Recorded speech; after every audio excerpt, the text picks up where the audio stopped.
Welcome to episode 50 of Pateo Television. My name is Johan Oldenkamp and the guest of today is living in Sao Paulo in Brazil. Her name is Cláudia Pacheco. Hello, Cláudia. Welcome into the show. Hello, Johan. It's nice to have you as my guest because I think we have a lot of things in common, but let us find out about that. Yes. Can you give in a nutshell an impression of your work from the very beginning until now? Not in too much detail, but then that people have an idea what kind of work you do. Okay, I'm a psychoanalyst for a long time already. Mm-hmm. And I'm a psychologist also. But my main area is psychology, psychoanalysis, psychosomatics. And now that we are speaking about spirit pathology, I can say that our psychoanalysis is like a holistic type of analysis. We encompass science, philosophy, and theology.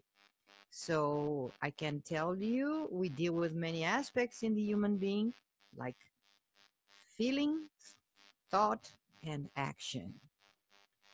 And I wrote a few books about psychopathology, about history, mostly about psychopathology and its applications in psychosomatic medicine, for instance.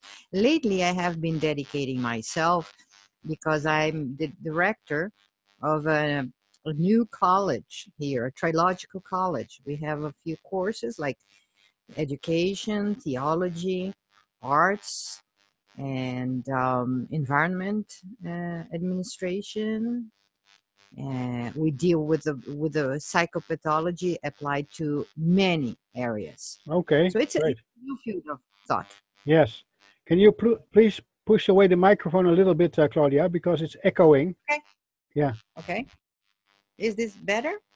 Yeah, it's still there. Is it better? Maybe it's only there. We continue. Maybe it's only on my headphone, not in the recording. Yeah, I think it started all off for you when you started to meet Mr. Norberto Keppe. Can you tell me a little bit about how you met him and yeah, what impact he had on you? Okay, so Dr. Keppe, he created a new school of thought. And when I met him, I was a young woman and I had a disease that wasn't curable by regular medicine. My father was a doctor and he was a professor, and all the doctors that treated me were unable to heal me. One of them said, so go to this doctor. He's the doctor of the soul. And he said, you have an anemic problem, which belongs to the soul. And you are somatizing this problem. If he does not heal you, then you come back here and we will check what can we do for you, because general medicine, regular medicine, allopathic medicine did whatever it could do for you and no results. So that's what I did. I went to start analysis with him twice a week, and I got healed in the first 30 or 40 days. Wow, of my disease, with no drugs, no medication. And not only I got healed from the main problem, but other minor problems like gastritis and colitis and allergy and some psychosomatic diseases. So I was amazed, because how come a scientific method like this can be of such a help to people? Mm-hmm. And I dedicated myself to this profession. And that's how I started. I became his first assistant. And that's what I am so far. And he's 91 years old already. And I'm here still being directed by him and taught by him. And he has around 40 or 50 trainees that work with his method in many areas. Okay, so it has a huge impact now on how to treat illnesses that are related with, I think every illness is more or less related with the mental condition. Yes. So we call it psychosomatic, but I think everything is psychosomatic in one way or the other. Yes, So, you are yeah, absolutely right. All diseases, I not only physical, but social, economic, mentals, all. the title that I gave to this episode is Analytical Trilogy, and I found a presentation, actually a broadcast, you and Dr. Keppe doing this, and I translated it into English. Is it good that I show this and that you explain it, because it was not in English? I couldn't understand much of it, but I found the slides that you showed very fascinating, and I think it can help to explain it a little bit. Is that a good idea? Yes, it is. Go Okay, ahead. then I'll do it. Can you see the words here? 9 words, Claudia? Yes, beauty, truth, good deed, art, aesthetics, ethics, science, philosophy, and theology. Yeah, these were the words. Trilogical orientation. Yeah, can you talk us through these 3 layers and actually these, yeah, also 3 columns? What do they mean? Yes, yes, yes. So this is a diagram that Dr. Keppe did about the link between God, his manifestations, in society and in knowledge, the fields of knowledge. And Keppe puts trilogy because in the level of the creator or the Holy Trinity, he would say that God the Father is love. God Son is the truth. And God the Spirit is the good deed, the good action, and beauty, aesthetics. So we could like compare these 3 elements in society, like ethics belonging to God the Father and to theology. Philosophy being the field of thought would be more connected to the God the Son or Jesus. And aesthetics is a field of philosophy. And these elements bringing, like generating beauty, art in society, and science. So science and art is like a manifestation, a practical manifestation in society of the fusion or the union of beauty, truth, and goodness. We cannot separate the fields, as we cannot separate in God the 3 persons. They are a holy trinity. They are a unity. They are one God in 3 manifestations, in 3 persons. Like in the human being, we cannot separate feeling from thought, from thinking, from action. And we cannot separate theology from philosophy and science. They must work together, because the truth in theology is the same truth in philosophy and the same truth in science. What we can see now, presently, is that science cut off with theology and somehow also with the philosophy, like the scholastica. How do you say this in English? Scholastic, which is a very important philosophy. So people started to adopt the idea of relativity. You cannot know the truth. Truth is relative. So it's a wrong philosophy.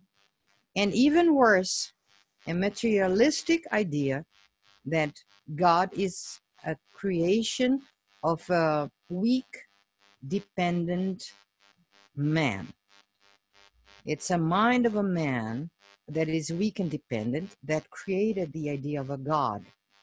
So we are all upside down, Johan, Yes, all upside I fully down. appreciate this. I've been doing work on the same field. I call it holy science, to make the science whole again. It's actually a hierarchy of disciplines, but it matches a lot with what you say. The only struggle that I have, Claudia, and please can you help me with this? I saw in the same presentation also this depiction, and Mhm. can you see this one too?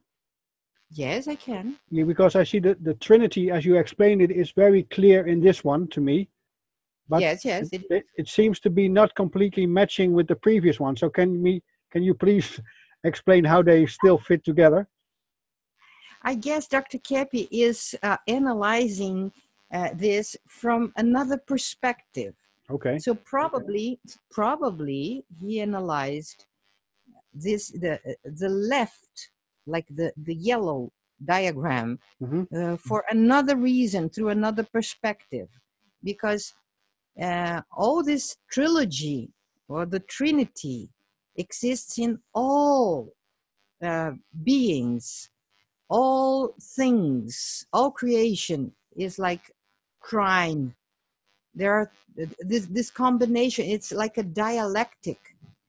The Keppian dialectic is the union or the dialogue between two real things, not through one real thing and the denial of this thing. Like, let me give you an example of a true divine dialectic. Beauty combined with truth, giving aesthetics. We can also combine goodness with truth, and it gives ethics. Like, you can combine man and woman, and it gives a son or a child. You can combine goodness and reason and love and truth, and then you have good deeds. Love with activity, and then you have a good result, a good work, good fruits. You know, all the combinations, they are from real things. Yes. Now the false or the pseudo, the demonic dialectic, as we call, it's between one real thing and the denial of it, like love and hatred, action and laziness, gratitude and envy. All these aspects, the pathological aspects, are the denial of the true aspect. And there is no dialogue between these things. So, like health and disease. Disease is not a complementary thing of health. Disease is the denial of health. Great. Yeah. Darkness is the denial of light. Light, yes. Can we continue with the disease and health, because that was also in the presentation. Maybe this can be helpful. Can you say something about the duality here, or the differences? Yes. So in the green scheme, the sanity brings is related, which is health in the physical. Sanity here bringing a more holistic view of sanity. Exactly. Also, and so it's a physical health, brings relaxation and conscious attitudes. So it's all positive, all existing by itself. They all are essential characteristics of divine behavior in humanity. In your left side, you see the denial of all this. So the denial of sanity is disorder in all areas. Disease is the denial of health. Unconscious or unconsciousness is the denial of a conscious attitude. And reproach, censorship, stress and condemnation, intransigence, rigidity is the denial of relaxation. And relaxation is the attitude that is linked to sanity and to health. Yeah, it makes a lot of sense. I like it a lot. And the last one was a bit of a surprise for me, because I'll show you now. You put paranoia in the middle, and all the other concepts in 8 and 7, They come from this, Yes, and to me, some are surprisingly connected here. So please explain this too, Claudia, if you can. yes. Paranoia is an attitude. Para is at the side. You know, para is outside. Para, like it's outside. Mm-hmm. Noia is in Greek linked to the word nous, N-O-U-S, The mind. which is the essence or the core of God and the truth and his energy.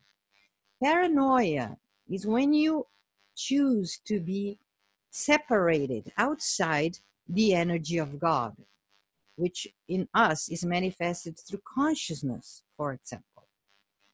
So paranoia is an attitude of being like upside down or outside the truth and God's energy and the truth. In terms of psychopathology, a paranoia is a result of, it's a disease, a mental disease, result of a projection. When the person is disconnected from his inner life, he doesn't see himself anymore. He doesn't admit his own problems and put the guilt on everybody outside, in everything outside. He projects outside of himself. It's a paravision, like it's outside, it's inverted, it's upside down.